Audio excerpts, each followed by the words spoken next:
नमस्कार, मैं हूं फैक्ट किंग। आज हम आपको ले चलेंगे 2500 साल पुराने भारत के उस दौर में जब समाज की बुनियाद ही कुछ और थी। उस समय भारत में वर्ण व्यवस्था समाज को 4 मुख्य वर्गों में बांटती थी: ब्राह्मण, क्षत्रिय, वैश्य और शूद्र। हर वर्ग का अपना एक खास काम और जिम्मेदारी थी और इसी के आधार पर समाज चलता था। शुरू में यह व्यवस्था पेशे और योग्यता पर आधारित थी, यानी जो जैसा काम करता था उसकी पहचान वैसी ही बनती थी। लेकिन समय के साथ यह व्यवस्था बदल गई और अब यह जन्म पर आधारित हो गई। इससे समाज में गहरी खाई बन गई। कुछ लोग जन्म से ऊंचे, कुछ नीच माने जाने लगे। ऊंच नीच की यह सोच लोगों के दिलों में घर कर गई। ऊंची जाति के लोगों को विशेष अधिकार और सम्मान मिलता था, जबकि नीची जाति के लोगों को भेदभाव, तिरस्कार और अपमान का सामना करना पड़ता था। वे समाज के हाशिए पर धकेल दिए जाते थे। इसी माहौल में लगभग 2500 साल पहले लुम्बिनी में एक राजकुमार का जन्म हुआ, सिद्धार्थ गौतम। उनका जन्म एक समृद्ध और शाही परिवार में हुआ था, लेकिन उनका मन हमेशा समाज की सच्चाई को जानने के लिए बेचैन रहता था। उन्होंने अपने महल की सुख सुविधाओं के बीच भी समाज में फैले दुख, अन्याय और भेदभाव को देखा। यह देखकर उनका मन व्याकुल हो उठा और उन्होंने सच्चाई की खोज में अपना घर, परिवार और राजपाट सब कुछ छोड़ दिया। वर्षों की साधना और गहन चिंतन के बाद वे गौतम बुद्ध कहलाए और उनके विचारों ने समाज को झकझोर दिया। बुद्ध ने जात पात और ऊंच नीच की बुराई पर खुलकर सवाल उठाया। उन्होंने लोगों को सोचने पर मजबूर कर दिया कि क्या वाकई कोई जन्म से ऊंचा या नीचा हो सकता है। उन्होंने कहा, कोई भी इंसान जन्म से ऊंचा या नीचा नहीं होता। हर व्यक्ति की असली पहचान उसके कर्म, आचरण और विचारों से बनती है। उस समय यह विचार बहुत ही क्रांतिकारी था, जिसने समाज में हलचल मचा दी। लोग सोचने लगे कि बदलाव संभव है। बुद्ध ने बताया कि असली पहचान जन्म से नहीं, बल्कि कर्मों, आचरण और विचारों से बनती है। उन्होंने सबको समानता, दया और करुणा का संदेश दिया। उन्होंने एक ऐसे समाज की कल्पना की जहां सब बराबर हों, कोई ऊंच नीच न हो और हर किसी को सम्मान मिले। बुद्ध के विचारों से समाज में एक नई सोच की शुरुआत हुई, जिसने आगे चलकर सामाजिक बदलाव की नींव रखी और लोगों को एक नई दिशा दिखाई। सवाल उठता है, अगर कोई जन्म से महान नहीं है तो फिर असली महानता किसमें है? क्या वाकई हमारा जन्म, हमारा कुल या हमारा परिवार ही हमारी पहचान तय करता है, या फिर कुछ और है जो हमें खास बनाता है? तो महानता का असली पैमाना क्या है? समाज में अक्सर ऊंच नीच की बातें होती हैं, लेकिन क्या ये बातें सही हैं? बुद्ध ने स्पष्ट कहा, कर्म से ही कोई नीच या ब्राह्मण बनता है, जन्म से नहीं।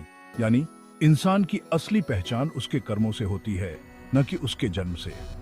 इसका मतलब है कि आपकी महानता आपके कर्मों में है, न कि आपके जन्म में।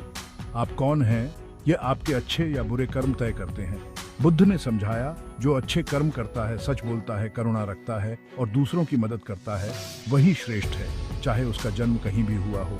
अच्छाई और इंसानियत हर किसी के लिए खुली है, और जो बुरे कर्म करता है, दूसरों को दुख देता है, वह नीच है, चाहे उसका जन्म कितना भी ऊंचा क्यों ना हो। जन्म से कोई बड़ा या छोटा नहीं बनता। ये विचार दबे कुचले लोगों के लिए नई उम्मीद था। उनकी किस्मत उनके कर्मों से बदल सकती है। अब वे भी अपने कर्मों से समाज में सम्मान पा सकते हैं। बुद्ध ने सिखाया, आपका भविष्य आपके हाथ में है। आप जैसे कर्म करेंगे, वैसा ही फल पाएंगे। हर इंसान को अपने कर्मों से अपनी राह बनानी है।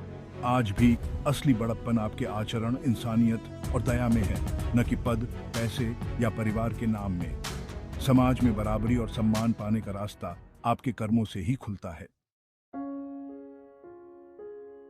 उस समय समाज में ब्राह्मणों को सबसे ऊंचा दर्जा प्राप्त था। उन्हें ज्ञान, धर्म और संस्कारों का प्रतीक माना जाता था। लोग मानते थे कि ब्राह्मण जन्म से ही श्रेष्ठ होते हैं और उनका स्थान बाकी सभी से ऊपर है। लेकिन बुद्ध ने इस पारंपरिक सोच को चुनौती दी और ब्राह्मण की परिभाषा ही बदल दी।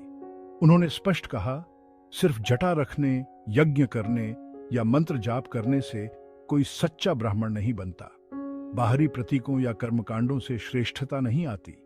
असली ब्राह्मण वह है जिसने अपने भीतर के क्रोध, घृणा, लालच और अहंकार को पूरी तरह त्याग दिया है, जिसने अपने मन को शांत और निर्मल बना लिया है। बुद्ध के अनुसार जो व्यक्ति ध्यान में लीन रहता है, अपने विचारों और भावनाओं को नियंत्रित करता है और मन से पूरी तरह निर्मल है, वही सच्चा ब्राह्मण है।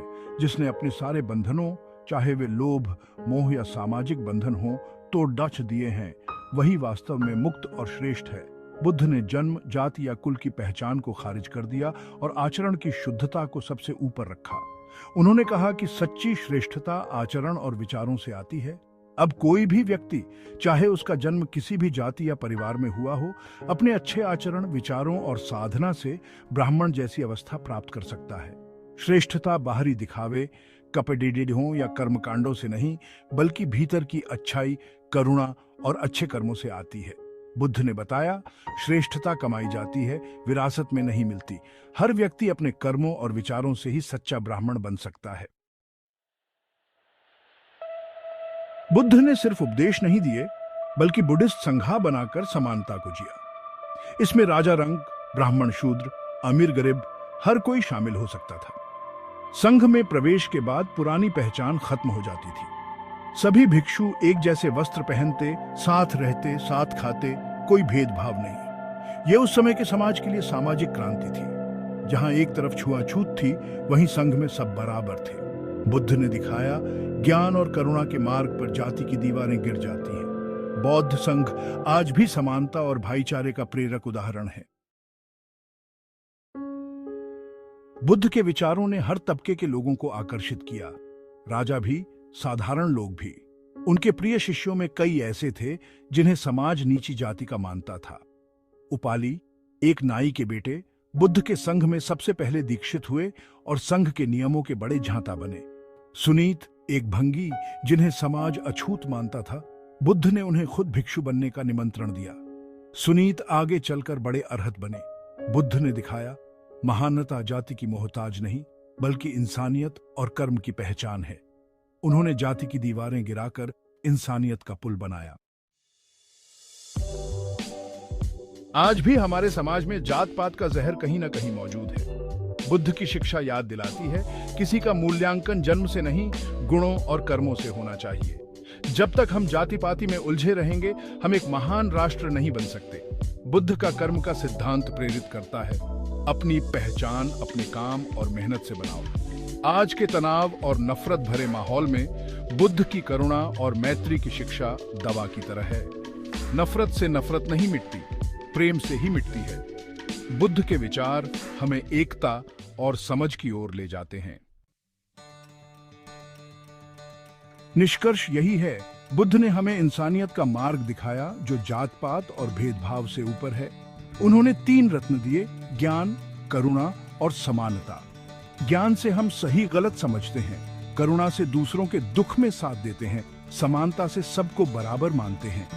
अगर हम इन सिद्धांतों को अपनाएं तो समाज में सकारात्मक बदलाव ला सकते हैं। आइए जात पात की बेड़ियां तोड़ें और इंसान को उसके चरित्र से पहचानें। प्रेम और करुणा बांटें, यह कभी कम नहीं होते बल्कि बढ़ते हैं। बदलाव की शुरुआत एक व्यक्ति से होती है, वह आप भी हो सकते हैं, मैं भी।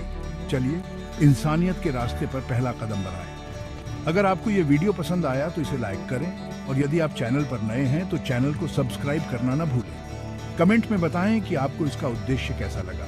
धन्यवाद। जय हिंद। नमो बुद्धाय।